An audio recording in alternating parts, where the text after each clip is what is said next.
Well, hey there, fellow adventurers, hikers, and other outdoor nutcases. Don't worry, you're in good company.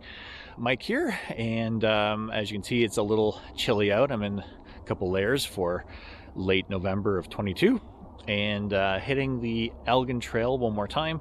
We'll see how far we get this weekend. Calling for rain tomorrow, so whether or not they actually complete the second half of the trail tomorrow is to be determined. But we're just out with a fellow hiker today to share in the glory of the first half of the trail, and we'll see what happens. But as you can see, there's the trailhead, and again, that is both the trailhead for the Elgin Trail as well as the Thames Valley Trail. All that information is in the description below, and hope to see you out there. Until then. So just to provide a little bit of a recap, I had tried this trail, maybe 2 years back, and found that the trail from Southdel Road, which is where it intersects with the Thames Valley Trail, was fairly poorly marked. And even this wooded area that we're going through now, at one point there was no indication as to where to go. So also kind of curious to see if the trail has been better maintained in the interim. So far it actually looks a little bit cleaner. I see some tree limbs and logs that have been cleared, which was not the case the first time around. And yeah, we'll see. But fair warning, anybody that's looking to do this trail, there's quite a bit of road walking. So make sure you wear comfortable shoes for walking on pavement. Yeah, that's about it for now. I'll show you a little bit of the trail so far.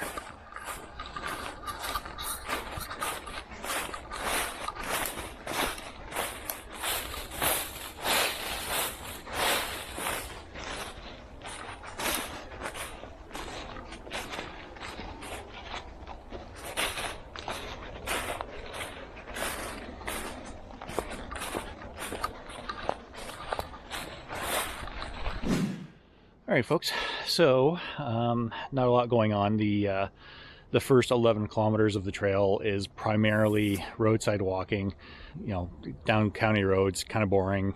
You go through farmers' fields, not really a lot to see. Halfway point today is a little bit of a parkette. There's a big red barn and a logbook that you can sign, and of course a picnic table where you can sit and have something to eat, take a load off. So we've taken a break, and now we're back on the trail, and it's definitely a lot nicer. So it's going to show you a little bit about what we're looking at now, and that's the path just taken. And there's a pretty big section where you'll be hiking along this ravine. The map kind of gives you the impression, rather, that it's a water source, but as we get closer, and this is also true for my last attempt of this trail, it's pretty stagnant water, so I would not suggest filling up your water from this source. Definitely pack what you intend to take for the duration of your hike. And you can always fill up in St. Thomas, which is the overall halfway point for the entire trail. I'll show you a little of the trail that we're on right now, and then we'll check in a little bit later.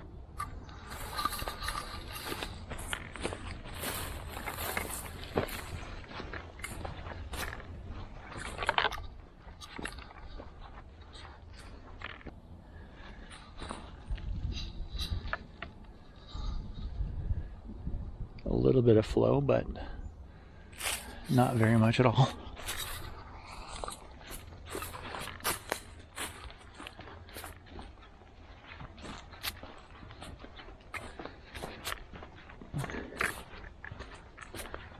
Quite peaceful, and time to catch up with my hiking partner for the day, so check in a little bit later. So just taking a little bit of a breather to do a little bit of filming.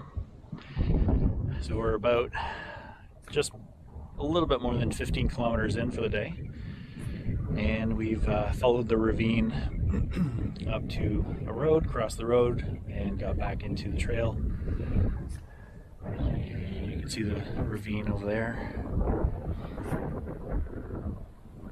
The land is starting to get a little bit more interesting, not as flat.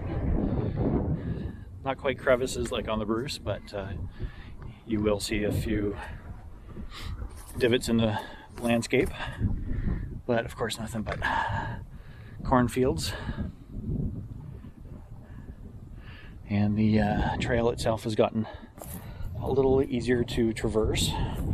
The other side of the road was quite rocky and full of tree roots. So roughly 5 kilometers to go. Not entirely sure the end point will be in terms of distance, but it should be about 20-21 kilometers, give or take. But of course, I'll be updating the post with my All Trails recording link so you guys can take a look. What a really nice day for late November.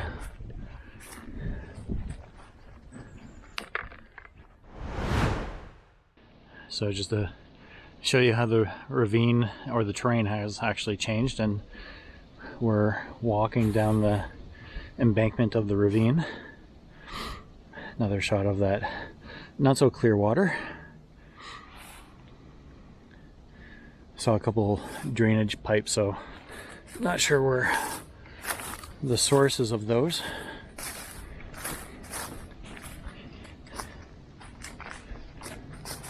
Came across a couple little bridges to get across some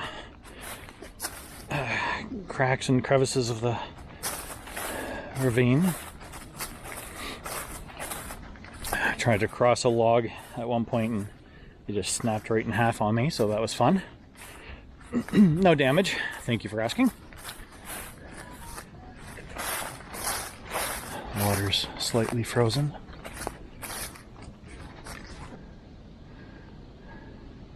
Okay, last 2K, here we go. So after a little bit of a break in amongst the trees, you can see the one trail blaze right there.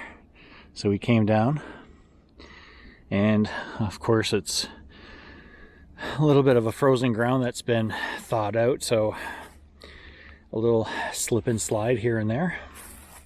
Coming up to our last 3 kilometers or so to get us into St. Thomas. All the fall colors, of course, are gone, but still really pretty. Probably look gorgeous in the wintertime as well. Still following the ravine and the runoff. Here you can see the mud that we have to contend with. Not a lot, but just enough to make our footfalls a little treacherous at times.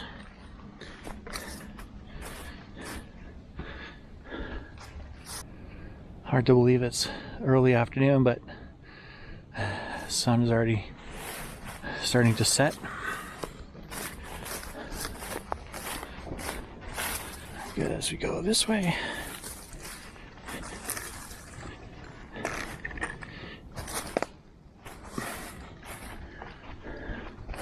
Oh, here we go. So we're approaching St. Thomas and just passing through a local horse farm. Passed through one pasture already. Passing through a second. And at least one horse up ahead. Here's Lisa, my hiking partner for the day.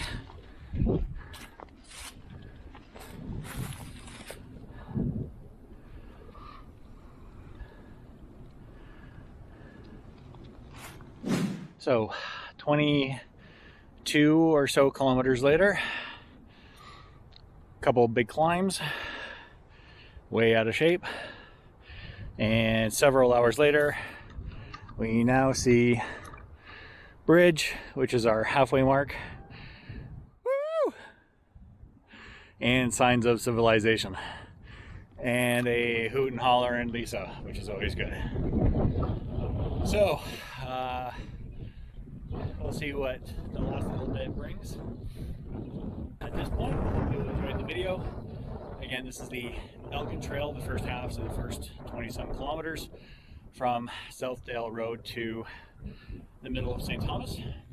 Another episode will come at a later time for the second half, which is from St. Thomas to Port Stanley. So, as always, folks, please hit that like and subscribe button. Really helps me out in the channel here to bring you this material and have it come up in your feed when new stuff gets posted to the channel. Any questions, concerns, comments, questions about the gear or ravine area, accommodations, amenities, feel free to ask in the comments below and I'll get right back to you. Till then, hope to see you out there on the trail.